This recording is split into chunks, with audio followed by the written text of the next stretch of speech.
박사님, 안녕하십니까? 안녕하세요. 예.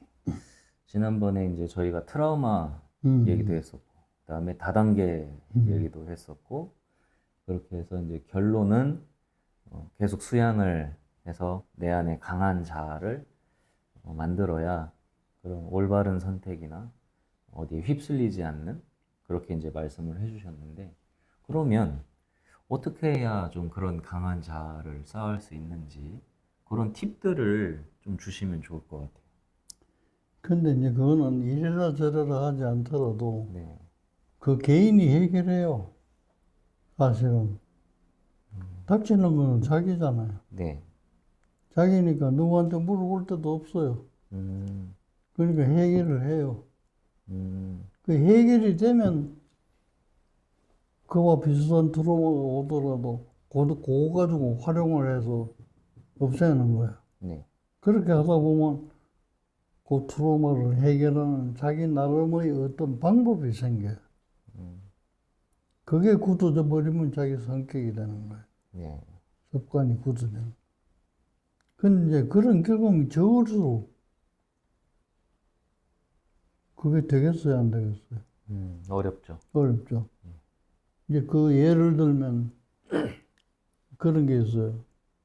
시설에 오래 수용돼 있는 사람. 네, 예를 들면 이제 감옥 같은 거. 네, 그 다음에 이제 군인이라도 이제 음, 직업 군인들 뭐 10년, 20년 막 하나. 음, 그 다음에 정신과 만성 환자. 얘는 이제 주어지는 시설이 있잖아요. 네, 군대는 병영이 네, 있고, 네, 또 그런 죄수들은 이제 교도소라는 거는 한계가 있고, 네, 네, 정신과는 또 정신병동이라는 게 있고, 음, 그 안에서는 생활을 잘해요. 네, 거기서 내가 받는 뭐 트라우마를 할 것 없이 이제 일상생활은 일정하거든. 음, 그렇죠. 다양하지 않단 말이에요. 시키는 대로, 그 시키는 대로 하면 되고, 네, 그리고 나한테 오는 자극도 적고, 음, 그러니까 잘 적응해요. 그래서 이런 걸 우리가 정신과에서 시설 정신병이라고 그래. 어, 밖에 내놓으면 생활을 못해. 음, 왜 그러냐면, 그 한정된 울타리 안에 있을 때보다는 밖에 나오면 울타리가 얼마나 넓어요. 그렇죠. 세상은 넓죠. 예, 그러니까 거기서 터득했던 습관 가지고는 적응을 못해. 음, 그래서 이제 그런 시설 정신병이라는 네, 이름이 붙을 정도로 그 음, 안에서는 이 환자인지 아닌지 구분도 잘 못해요. 또 교도소 같은 데 들어가도 이 사람이 무슨 죄를 지고 이래 들었는지 모를 정도로 예, 사람들 얼굴도 보면 다 선하게 그렇죠. 생겼고 말이지. 네, 네, 맞습니다. 그렇단 말이야. 그런데도 불구하고 울타리가 넓은 데 내놓으면 못 산다고 말이야. 음. 박사님 말씀 이렇게 듣다 보니까요. 그 영화 쇼생크 탈출이 떠올랐어요. 그래, 그 보면은 사서로이라는 모범수가 그래, 모범수니까 그래, 이제 빨리 이제 나와서 맞아. 바로 이제 자살을 탈출하라. 예. 그러니까 이제 본인은 그냥 교도소의 삶이 완전히 적응이 돼 버려 가지고 그렇게 석방이 되자마자 본인 고향에 가서 자살을 하거든요. 그 음, 모범수가. 음. 그게 지금 딱 박사님 말씀해 주신 그런 부분. 그럼 밖에서는 적응이 안 돼. 그 안에서 했던 방법으로는 해결이 안 되는. 음, 그렇군요. 그래서 진짜 그런 어떻게 보면은 진짜 그 울타리 안에서만 자란 또 어린아이들도 마찬가지겠네요. 마찬가지죠. 그게 이제, 온실 속 어, 하초처럼 그, 이렇게. 그렇게 부모들이 이제 착각하는 건 자기가 성공한 경험을 가지고 애를 키우려고 하니까 사회는 바뀐 거예요. 어. 바뀌었는데도 이제 그때의 성공 경험을 가지고 그대로 성공시키려고 하니까 마찰이 생기고 또 음, 그렇게 되지도 않고 이유는 사회가 발달하기 때문에 그래요. 그렇군요. 아, 저는 되게 진짜 충격적이네. 그런 시설에 대한 정신병이 또 따로 있는 거. 그런 건 전혀 생각을 못 하고 있었거든요. 어, 그런 것도 그렇고, 진짜 그렇게 따지면 이제 아이들도 어떻게 보면 시설이라고 볼 수도 있겠네요. 그 한 그럼요. 가정, 가정을 예, 씻어야지. 그게 하나의 이제 시설의 개념으로 본다면 진짜 부모님이 항상 시키는 대로만 하고, 그러니까 음, 거기에 가둬가지고 하지 마라, 하지 마라, 이것만 가르치는 하고, 울타리를 문을 열어놓고 말이지, 친구들하고 놀아라, 뭐, 음, 이렇게 한 거하고는 네, 커서 달라진다는 거예요. 어허, 그렇군요. 굉장히 무서운 얘기 하나 해드릴게요. 네, 요새 우리 올림픽 하기 때문에 많이 보잖아요. 네, 축구 같은 거 이렇게 보면 해설하는 사람이 똑같은 얘기를 많이 해요. 음, 뭐냐면 골 결정력이 부족하다는 거예요. 음, 골 결정력이. 그래서 내가 이건 내 혼자 생각이에요. 그냥 상상인데 네, 골 결정력이 부족하다 하는 것은 왜 그럴까 이래 생각해 보니까 애들 그때 울타리를 좁게 온실에 가둬서 키워서 네. 망설이는, 망설임이. 망설임은 왜 망설이냐? 엄마가 차락하면 차고 차지 말고 하면. 네, 네, 네. 그러니까 이게 차는 것도 0.0 뭐 1초 사이에 뭐 들어가고 말고 이런 그렇죠. 판인데 음, 엄마 차도 돼? 음, 이걸 말로 묻는 게 아니라 무의식적으로 그렇게 네, 그게 하다 보니까 뭐 0.1초는 넘어가 버리잖아. 맞습니다. 그러니까 볼은 날아가도 들어가질 않는 거예요.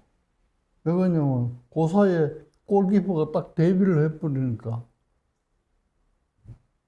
난 그런 생각을 해봤어요. 어, 그 뭐 맞는 얘기인지는 그건 모르겠는데 내 혼자 그렇게 어. 생각해 봤다만. 박사님 말씀이 어느 정도 일리가 있는 것 같습니다. 음, 왜 이제 좀 대체적으로 저희 한국에서도 좀 유망했던 축구 선수들은 이제 아예 어릴 때부터 그 해외에서 음, 정말 잘 나가는 그런 해외 이제 유소년 팀에서 교육을 받으면서 이제 자라온 그런 선수들이 이제 성인이 되었을 때 보면 방금 박사님 말씀하신 대로 거침이 없어요. 음, 뭐 누가 뭘 하든 뭐 패스를 하다든 그냥 자기 판단을 딱 해가지고 아니야 지금은 때려야 돼 이렇게 해서 그냥 막 그, 차고 그런 선수들이 오히려 훨씬 더 예, 점수가 잘 나오고 아이고, 그럼, 예. 그리고 지금 가장 한국의 대표적인 손흥민 선수 같은 경우에도 정말 아버지의 그런 교육 방식도 있겠지만 그런 것들이 정말 환경적으로도 그렇고 지금 그런 성격으로 봤을 때도 그렇게 굉장히 머뭇거리는 성격으로 만들어버리는 예, 거예요. 굉장히 그게 작은 테두리 안에서는 네. 아 이거 해도 되는 건가 안 되는 건가 이걸 무의식적으로 생각하는 거예요. 무의식적으로 생각한다고 하지만은 시간을 계산해 보면 0.0 몇 초 그동안에 볼이 들어가고 안 들어가고 결정이 되는 거예요. 어. 난 그 요새 이제 기계가 발달돼서 참 신기하다고 생각하는데 수영 같은 거나 육상 같은 거 이래 보면 말이죠. 누가 일찍 들어오고 늦게 들어오는 뭐 비주얼로 판정도 하지만은 시간이 0.01초를 네, 네. 두고 1등, 2등이 갈리고 뭐 이런단 말이야. 그건 그렇죠. 그만큼 기계가 이제 발달이 돼서 음, 된 거잖아요. 그럴수록 선수는 자유롭게 컸어야 돼. 누구한테 물어보고 볼 차고, 누구한테 물어보고 헤엄치고 그게 아니에요. 음, 지 능력대로 키워주면 그렇죠. 그런 사람들이 더 잘해. 음. 그럼 결국에는 진짜 어릴 때가 정말 중요하겠어요. 아이고. 그래서 이제 정신과나 심리학에서 그 제일 그 중요하게 생각하는 게 초기기. 그래서 그걸 아동기 감정 양식이라고 그래. 예.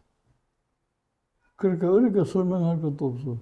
우리나라 속담에 3살 버릇이 8까지 간다. 음, 3살 버릇 하는 게 뭐예요? 어릴 때 형성돼. 예. 세 살 때 머물거리던 사람은 늙어서도 머물거린다. 그 말이에요.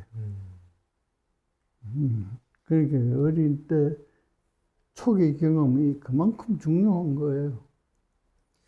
그러면 이제 부모가 해줄 수 있는 역할도 있겠지만 이 친구가 이제 자라면서 여러 또 친구들을 만나지 않겠습니까? 그럼 친구들의 영향도 되게 중요하겠어요. 아유, 그럼요.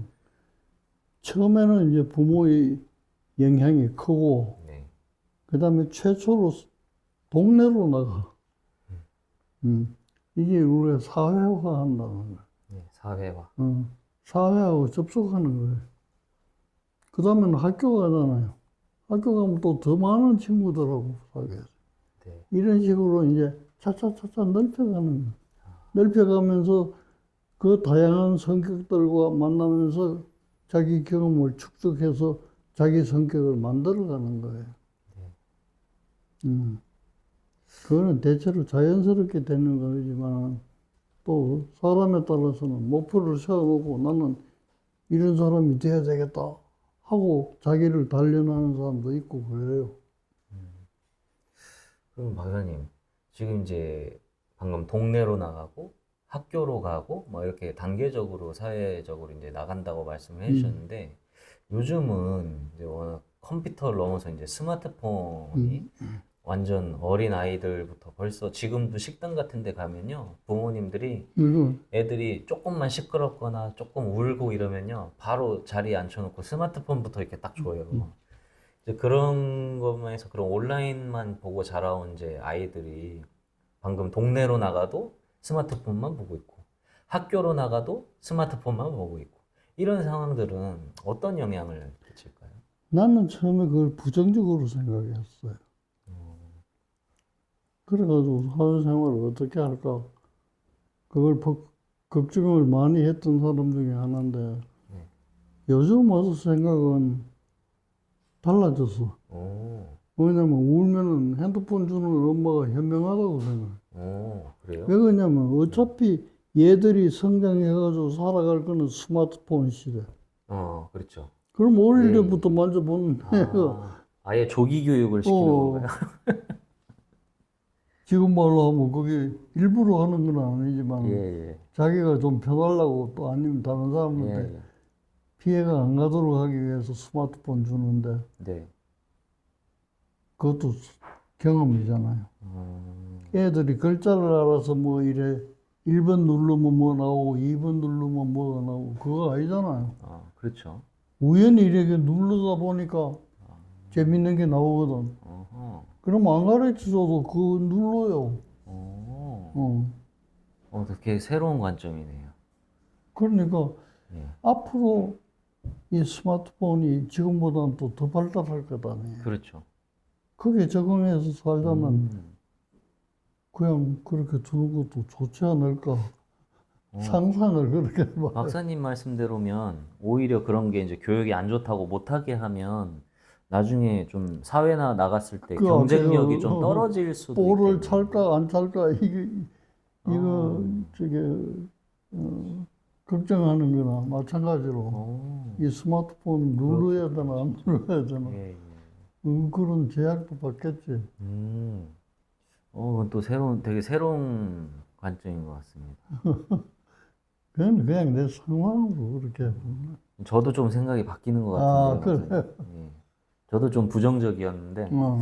지금 듣다 보니까 또 어, 저도 박사님도 좀 이렇게 그 다단계 하시면은 돈 많이 버실 것 같은데 사람을 이렇게 잘 설득하시고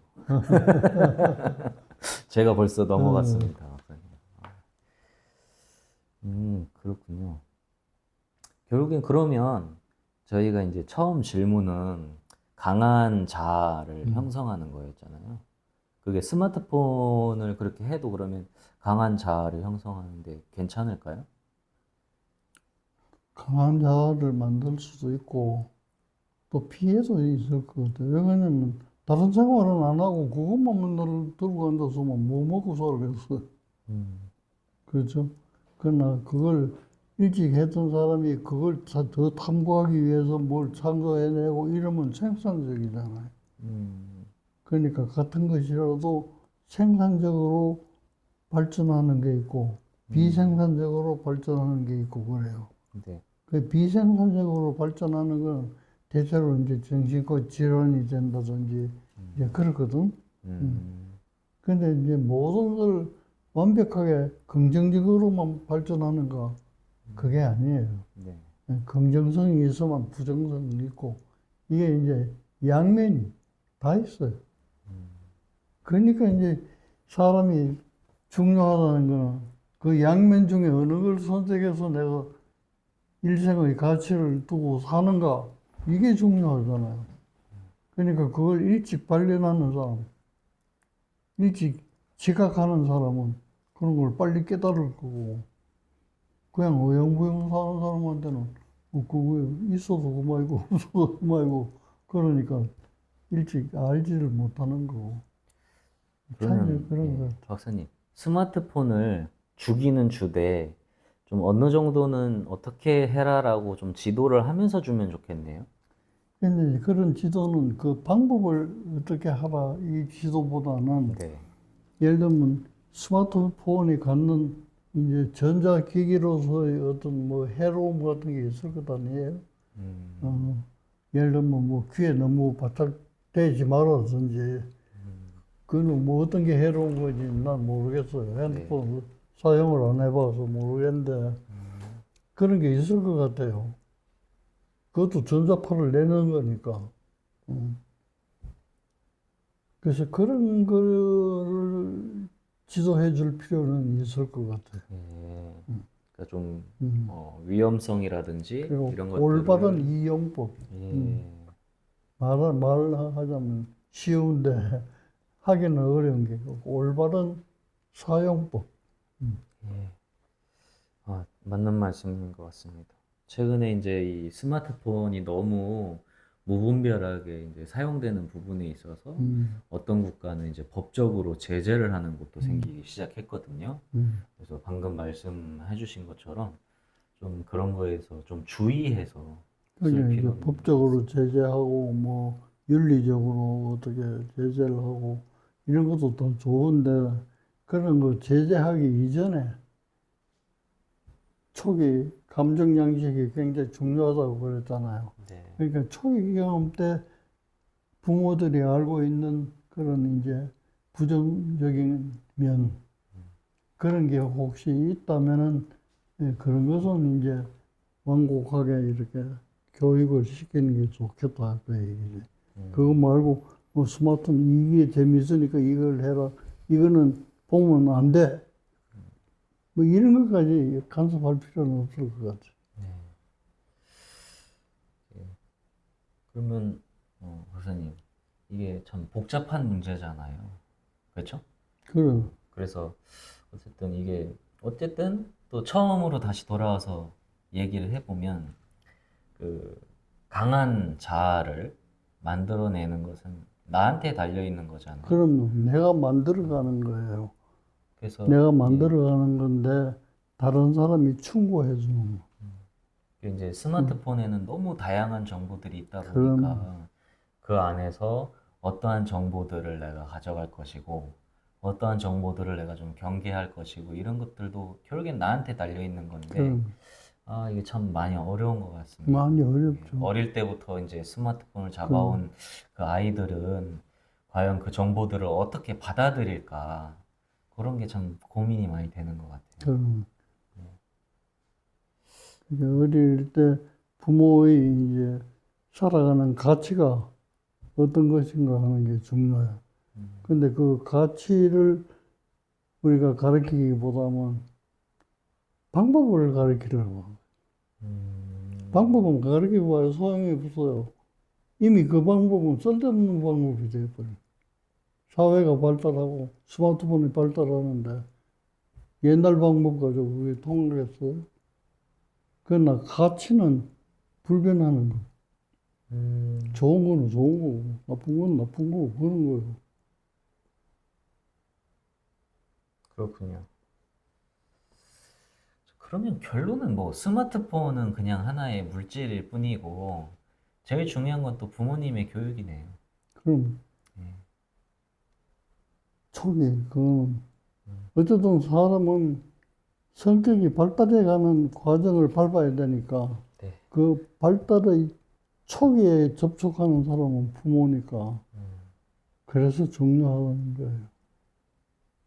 그럼 어떻게 할까요? 부모님을 좀 교육을 시킬까요? 그래서 부모 교육 같은 거 많이 하잖아요. 네. 많이 해도 네. 그게 잘 안 되는 이유가 이미 부모로서 자기 성격이 굳어져 버린 사람이에요. 야. 네. 그 사람도 초기 경험에 있을 때 내가 가르친다면은 좀 변경시킬 수가 있죠. 있는데 이미 이분도 아기를 낳고 어른이 돼가지고 자기 성격이 굳어져 버린 거예요. 자기 습관이 굳어져 버린 거예요.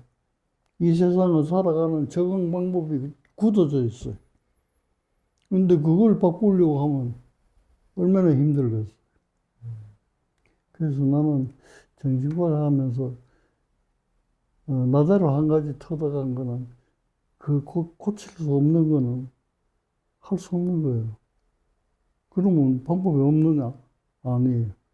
자기가 갖고 있는 성격, 습관, 적응 방법, 이걸 활용해가지고 긍정적인 방법으로 갈 수 있도록 지도를 하면은. 그래가지고 나는 성공한 사례들을 내가 갖고 있어요. 그래서 내가 이제 해보는 얘기인데. 그렇게 하려면 그 사람에 대해서 굉장히 많이 알아야 돼. 근데 한참 일할 때는 환자들이 많고 그러니까 한 사람 앞에 그걸 알 수 있을 만큼 시간을 할애해서 주지를 못해.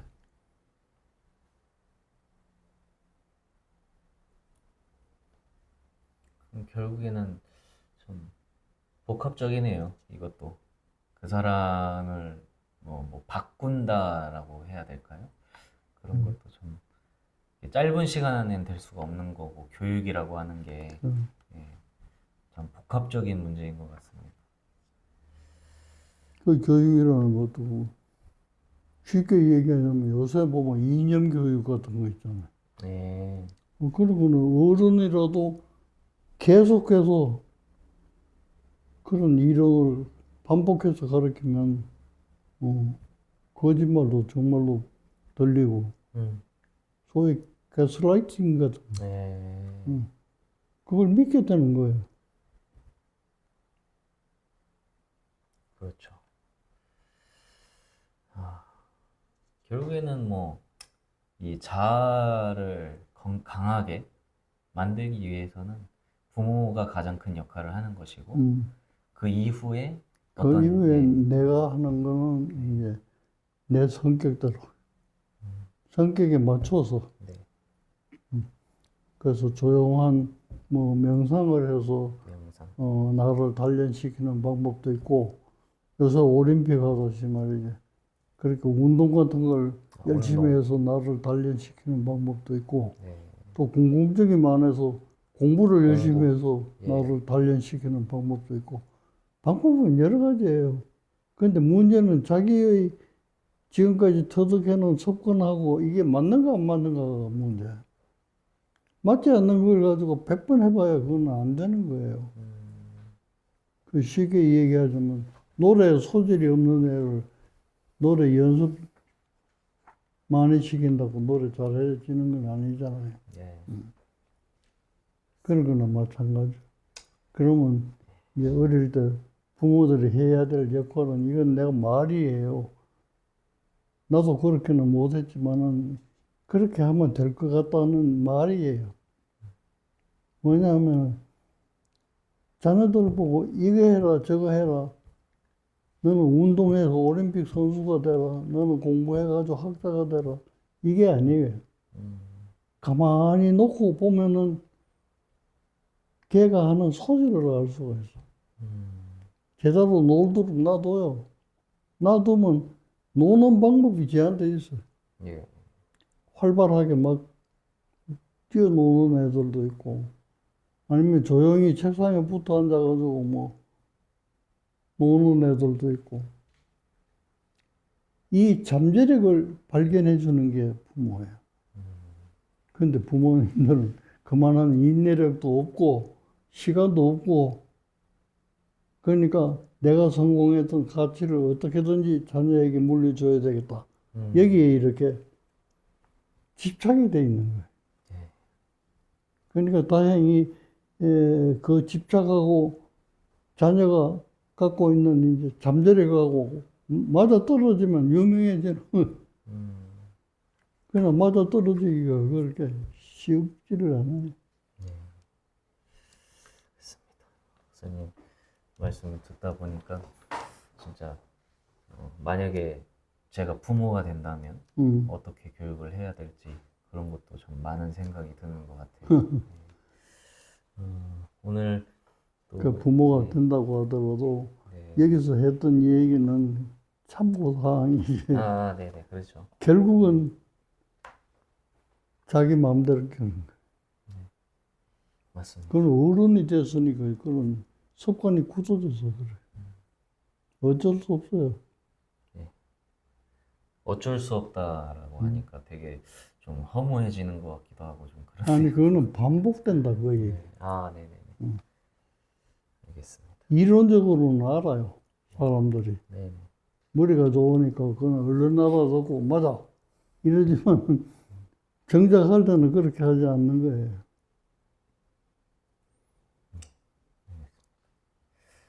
이런 게 있어요.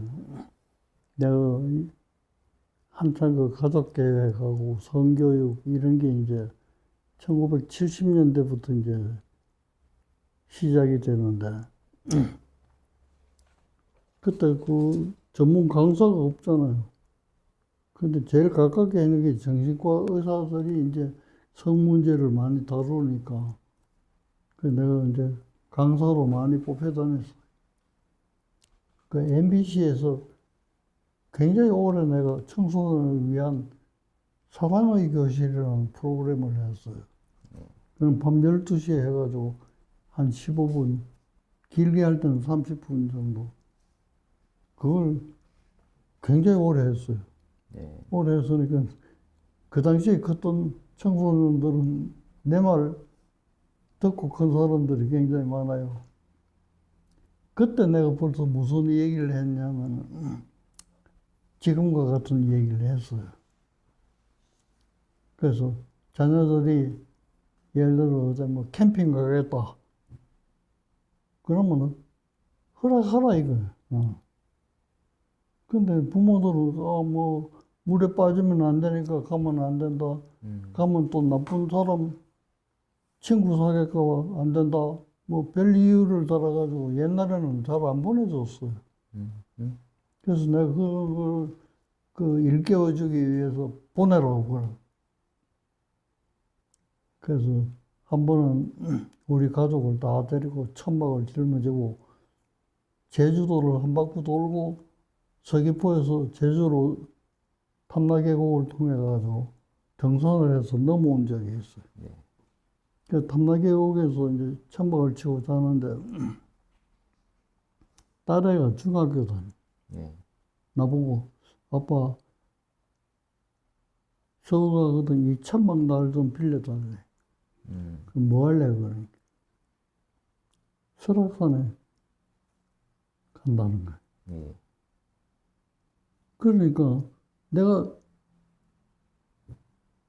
천막을 빌려주고 가라고 흔쾌히 얘기해야 되잖아. 라디오에서 그만큼 떠들었는데. 그렇죠. 근데 이제 이게 다르구나. 나중에 그렇게 생각했는데. 그래. 빌려줄게. 이래 뿌리면 간단한 건데. 공연한 소리를 많이 붙여. 누구하고 가느냐. 묻고 싶은 거는 남자친구하고 가느냐. 이 말을 묻고 싶은데. 차마 그렇게는 묻질 못하고 누구하고 가느냐. 친구들하고. 또 궁금하잖아요. 그럼 학교 지도 선생님이 누구 따라가느냐? 아니? 이제 거기서 자꾸 되는 거야. 그래가지고 서울 올라오더니 처막 별리 돌라 소리를 안 해. 그 너 왜 그러냐. 아빠 한번 떠보려고 그랬어. 라디오에서는 맨날 그런 소리 해놓고 말이지. 자기 딸이 갈나가니까 별 이유를 다 붙여가지고 안 된다 소리는 안 했잖아 내가. 네네네. 그러긴 하지만 내가 하는 질문은 안 된다 하는데 그렇게 자꾸 질문하는 거야. 그러니까 말하는 거하고 자기가 하는 거하고는 그렇게 괴리가 있더라 하는 것을 내가 고백하는 거예요. 완전히 당하셨네요. 그렇구나. 참 그래도 어쨌든 그러니까 예. 우리가 말은 이론적으로 하면 되는 게 참 많아요. 성공할 수 있는 게. 그러나 그것을 그대로 할 수 없는 또 내 욕구가 있는 거예요. 그래서 이게 잘 안 맞아들어요. 그렇군요.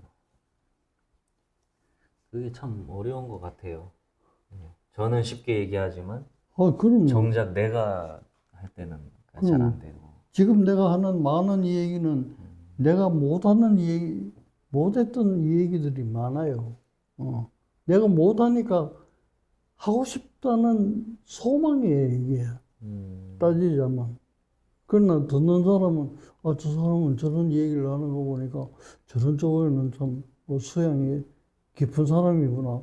이렇게 오해하는 사람들이 많아요. 많지만 그게 아니에요.